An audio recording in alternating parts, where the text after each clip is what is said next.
Welcome to the Lantern Journal, where forgotten pages and quiet voices echo from the past.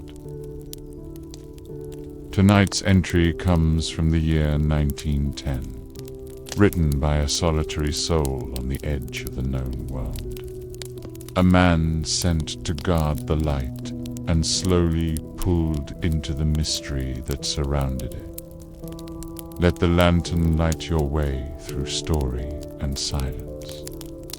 If you find comfort in these quiet moments, consider liking, subscribing, and sharing your thoughts in the comments below. Your presence here helps keep the light burning. Now relax, settle in, and let the journal open.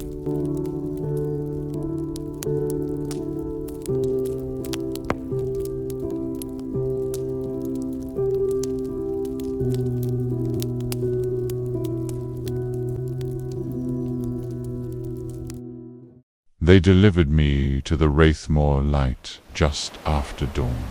The sea was quiet then, though the gulls seemed to squabble in warning.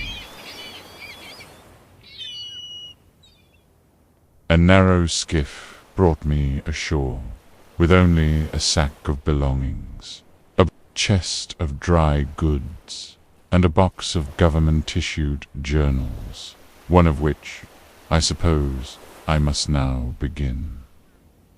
There is no one else here, no keeper before me, no assistant. The man who rode me in a weathered soul named Cray gave me a curt nod and said, "You'll find she keeps her secrets until she doesn't." I didn't ask what he meant. The lighthouse rises from a bluff of black stone. The tower itself is iron, whitewashed though peeling. Her bones are sound, they say, though she creaks like a ship in a storm when the wind shifts. For the first time last night, I lit the lantern. It burns vapor and throws a beam leagues out to sea. A fine piece of engineering, they told me, and yet it breathes. You can hear it at night, like something inhaling beneath the glass.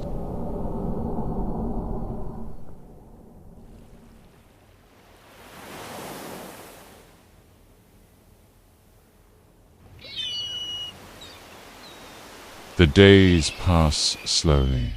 I find small comfort in the routine. Cleaning the lens, logging the tides, maintaining the fog bell. I speak aloud more often than I should. The echoes fill the rooms like company.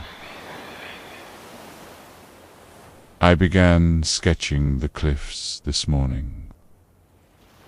There's a peculiar outcropping near the west ledge that resembles a human figure, robed and bowed. The sea shapes all things, I suppose.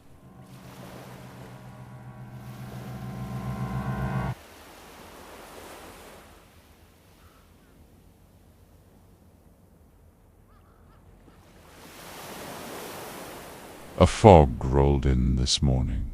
The kind you can taste. It clings to the windows and eats sound. I walked the edge of the cliff at sunrise, lantern in hand, and could barely see past my own boots. A curious gull followed me, or perhaps it's not the same gull, but I've seen it 3 times now. Always with one white feather missing from its wing.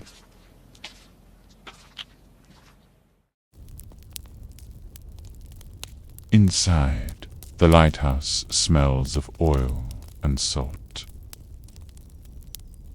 I keep the journals on the lower shelf beside the barometer and the old charting table.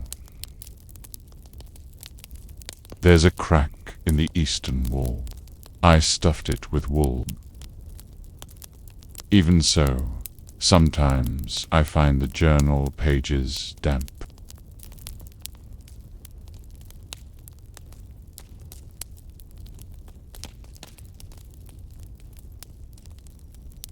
I found an old photograph in the drawer beneath the lantern log. It depicts the tower, dated 1882, with two men standing on the balcony. One appears to be waving. The other, strangely, has no face. The image has faded, but it's more than a trick of light. There is simply no face.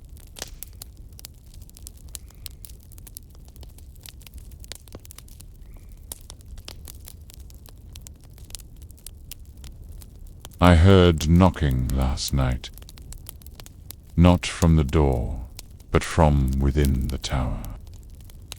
3 sharp taps, like a cane on hollow metal.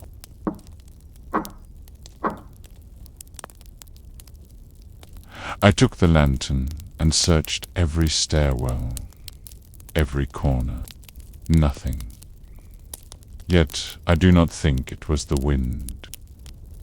I tried to sleep, but could not. The foghorn blew once, just past midnight. Though the system is meant to be manual, no ships were on the water.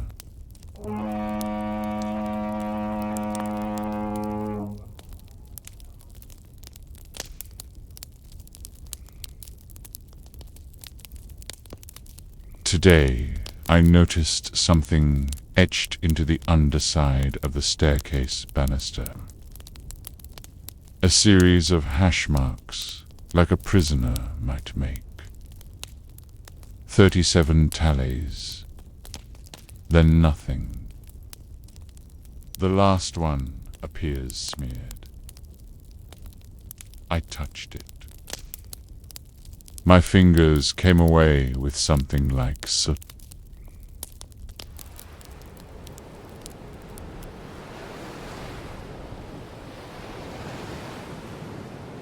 Dreamt of the ocean swallowing the lantern. In the dream, the tower shuddered, and the beam faltered. I looked up and saw not the light, but a great eye staring through the lens. It blinked once, and the sea roared up to take me.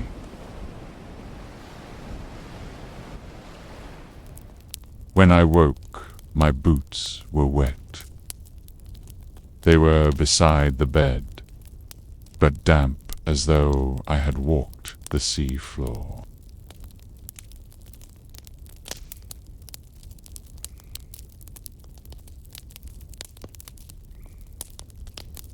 The gull left a gift today. A pebble, smooth and black, placed on the railing of the lantern room. I watched it flutter away before retrieving the stone. It's warm to the touch, even now.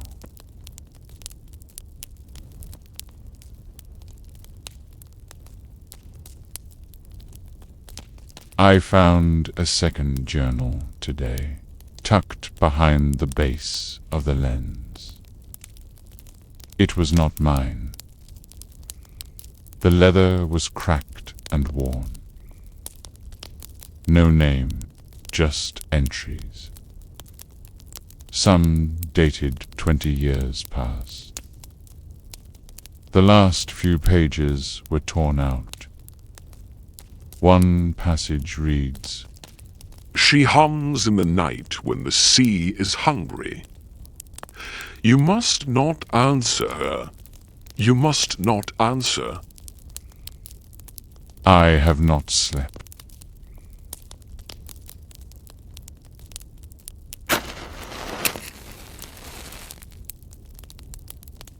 tried to burn the journal.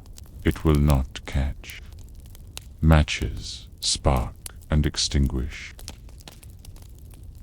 The pages remain dry, and yet the flame recoils. Buried it instead beneath the floorboards of the keeper's quarters.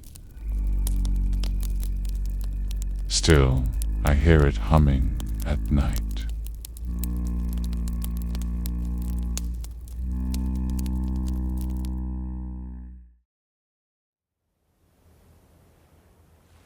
Cray returned with supplies. He would not come ashore, simply left the crate at the end of the pier and rowed back. Eyes never meeting mine, I shouted to him, but he only muttered, "You're still here then?" and then he was gone. In the crate, salted fish, lamp oil matches, and a single white feather.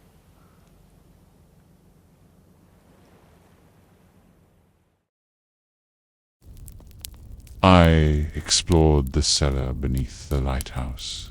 It smells of old seawater and rust.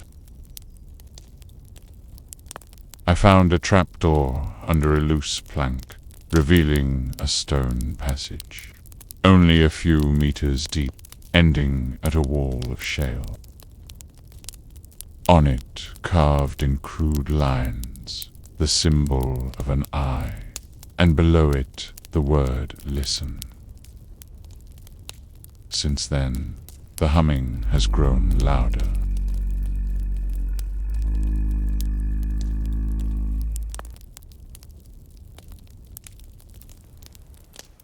The sea is calm today.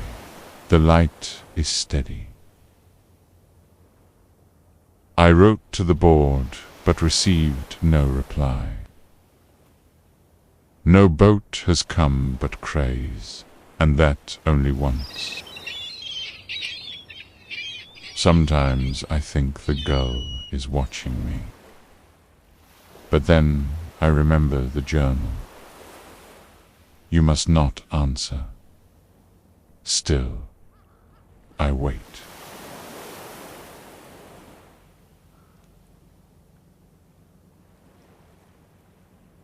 Last night I dreamt not of drowning, but of flight. I stood atop the lantern with the gull, arms wide.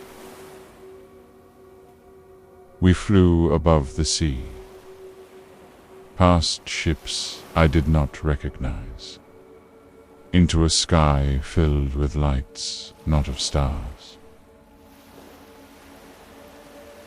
When I awoke, the feather was gone.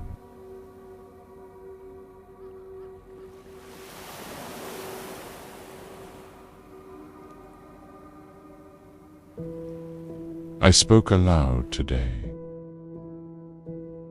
Not to myself, not to the gull, to the tower. I said, I see you. I hear you. I am not afraid. The light dimmed, then flared. A sound like a sigh escaped the walls.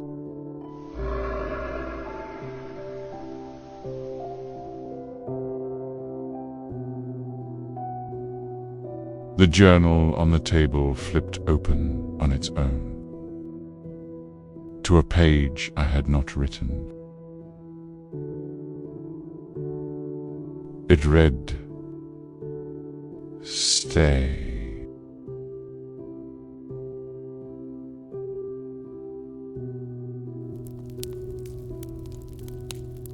And so the final page closed, but the light remains.